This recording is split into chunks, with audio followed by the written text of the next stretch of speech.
Messieurs, dames, bonsoir et bienvenue dans la suite de notre atelier avec notre petit robot.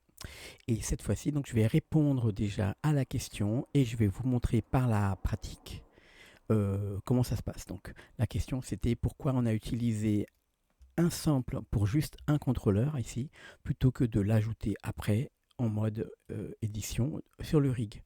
Eh bien, voilà pourquoi. Donc, si par exemple, je suis ici dans le rig et je prends donc ce contrôleur qui est déjà généré et que je le duplique Shift D pour en faire un deuxième contrôleur ici pour, euh, pour actionner la pince de droite et actionner ici la pince de gauche de notre robot. Et bien si je fais ça et qu'ensuite je veux par exemple ajouter autre chose à mon rig, par exemple un sample pour contrôler l'antenne, et bien je dois retourner sur mon MetaRig. Alors je vais sur le MetaRig, je me mets en mode édition et je vais le cacher, non je vais faire Shift A pour ajouter un sample. Alors je peux aller ici dans Sample, Rigify, MetaRig Sample, ou alors je peux aller sur Rigify ici, en mode édition, et aller dans Sample. Donc là je vais ajouter par exemple le sample qui s'appelle Basic Tail, c'est la queue du chien en fait, hein, Basic Tail. Je fais un G, je le dépose ici, petite rotation, je le pose ici. Je vais le parenter ici à la tête. Donc je sélectionne le bas de la chaîne, Shift-clic la tête, CTRL-P, Keep Offset. Ok. Si maintenant je régénère le rig, eh bien vous voyez que j'ai perdu le contrôleur qui était ici à gauche. Et si vous aviez parenté, eh bien vous auriez aussi perdu. Si vous aviez fait un weight painting, vous auriez également perdu le weight painting par rapport à l'objet qui a disparu en fait. Donc comment faire? Eh bien tout simplement, il faut rester dans le MetaRig pour construire à chaque fois et rajouter même ne serait-ce qu'un contrôleur. Donc ici je vais ajouter dans le MetaRig en mode édition. Et je peux dupliquer le sample, hein. Je ne suis pas obligé d'ajouter un sample à chaque fois. Donc là, je peux aller soit dans... c'était un basic row copy. Je peux ajouter le basic row copy. Ou alors, je peux simplement faire une duplication de mon basic row copy, le sample ici, vers Shift D, vers l'autre côté. Donc là, j'aurai le contrôleur de la pince de droite. Je vais lui changer son nom ici. Ça, c'est contrôle pince .right. Ouais, ça c'est R. Et du coup, celui-là, c'est contrôle pince. Le nom, le nom c'était pas Ok, contrôle pince .l. J'ai eu un petit bug là, c'est resté sur le nom de l'autre. Ok, donc là, on a bien nommé nos éléments. Si je bouge ici à droite, ça bouge aussi à gauche. Ok. Et je veux, par exemple, également ajouter un autre sample. Je vais prendre le sample par exemple, qui contrôlera mes yeux. Shift D, je vais le mettre ici. Je vais faire un sample qui va contrôler l'ouverture et la fermeture de mes iris. Alors, je le mets là. Ok. Là, maintenant, on a tous les objets, toutes les parties qu'on veut contrôler, tous nos contrôleurs en fait, hein. Donc, je vais générer de nouveau mon rig sur mon armature. Ici. Ok, je vais cacher le MetaRig. Et je vais commencer à paramétrer un petit peu mon armature. D'ailleurs, il y a quelque chose que j'ai oublié de faire. Voilà. Si par exemple vous avez oublié encore quelque chose, et eh bien du coup, vous pouvez toujours revenir sur votre rig, sur le MetaRig, pardon. Je vais ici ajouter tous mes contrôleurs du visage là. Je vais les mettre dans un calque pour que dans l'interface ici, j'ai un calque layer bones. Donc je vais faire M. Je crée une nouvelle collection que je vais appeler face. Ok. Donc vous voyez, là, je vais,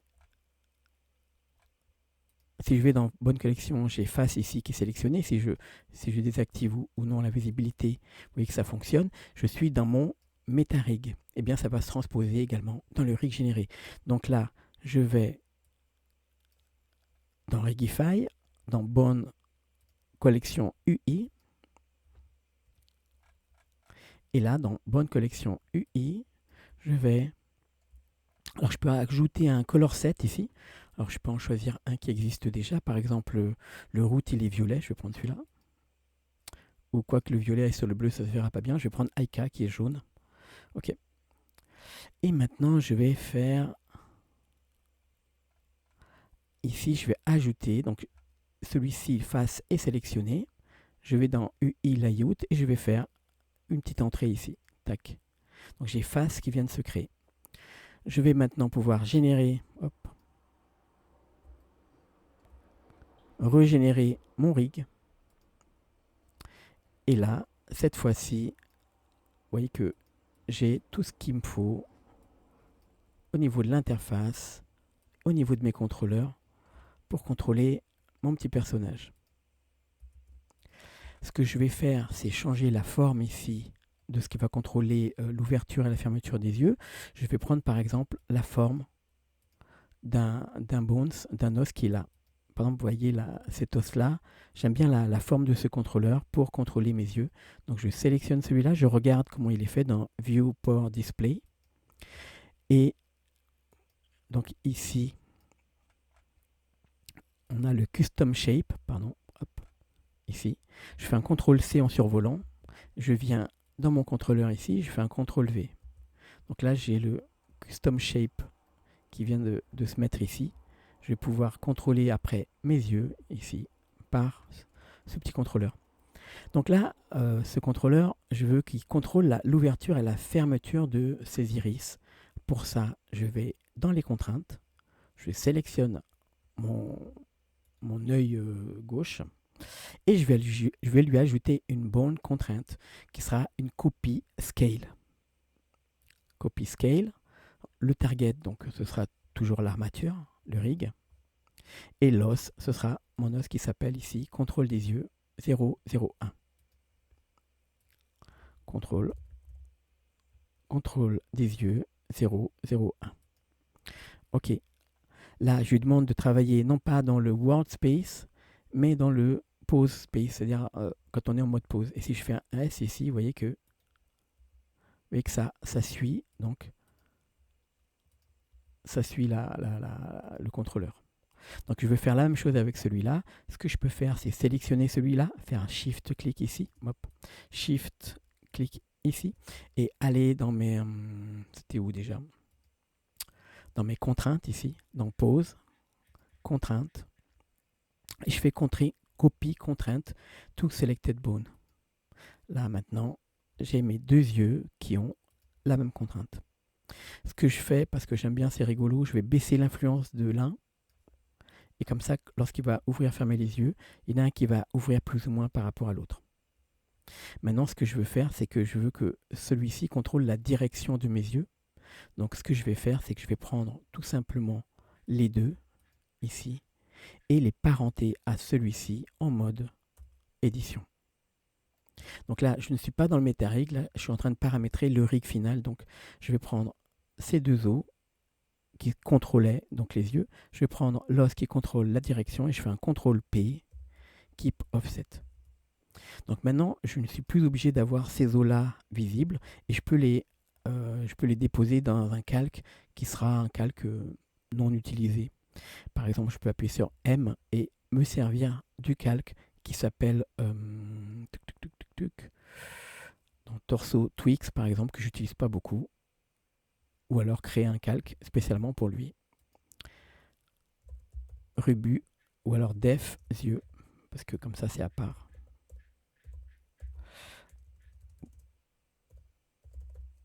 Def yeux. Ok, donc le Def yeux par exemple ici, il ne va pas être dans un calque de l'interface, il va simplement être invisible ici ou visible selon le besoin, mais je vais devoir le chercher dans bonne collection. Ok, là j'ai ce qu'il me faut et là maintenant je vais pouvoir déplacer celui-ci, mais qui ne rentre pas vers l'intérieur ici, vous voyez, ou qui ne sortent pas comme ça sur les Z. Donc je vais ici, vous voyez que ça bouge les Z. Donc je mets un cadenas ici simplement sur l'axe Z. Également, je ne veux pas que ça fasse de la rotation, donc je vais bloquer les 3 rotations ici. Donc là, je vais uniquement pouvoir déplacer mes contrôleurs dans le sens X et Y, X et Z, pardon, de mon personnage. Et lorsque je bougerai la tête, vous voyez que le reste suivra. Voilà, voilà. Donc là, on a les principaux contrôleurs qui sont paramétrés. J'ai plus qu'à... Alors du coup, j'avais levé le sourcil là pour la photo l'autre fois. Donc je vais le remettre voilà, au même endroit ici. J'ai plus qu'à maintenant faire le parentage et on verra ça dans l'atelier suivant. J'espère que cet atelier vous a plu. Si vous n'êtes pas abonné, eh bien vous pouvez vous abonner dès maintenant. Et bien sûr, je remercie encore les gens qui sont également contributeurs de ma chaîne. Et je les remercie parce que du coup, ça fait que du coup, je peux continuer à faire ce que je fais d'ailleurs, ces ateliers pour vous, pour tout le monde. Et donc, c'est un bénéfice génial pour la communauté. Je remercie encore toutes ces personnes et je vous remercie vous également de me suivre, de me liker. Et je vous pose une question. Pourquoi comment j'ai fait pour créer mon layer ici avec les contrôleurs de mes yeux? Alors si je vais dans item ici et que je vais en pose mode, eh bien vous voyez que j'ai un rig layer ici avec face. Hop, ici. D'ailleurs, je vois que ceux-là n'y sont pas, donc je vais devoir les déposer M face. Et donc du coup, mes contrôleurs ici de face ici sont dans un rig layer que j'ai créé de toutes pièces. Et pour créer ce rig layer de toutes pièces, comment je m'y suis pris? Est-ce que j'ai d'abord ajouté une bonne collection en anglais, et ensuite ajouté une UI interface à l'intérieur du MetaRig ou à l'intérieur du rig? Merci beaucoup de répondre à cette question et on se voit dès le prochain atelier. Au revoir tout le monde.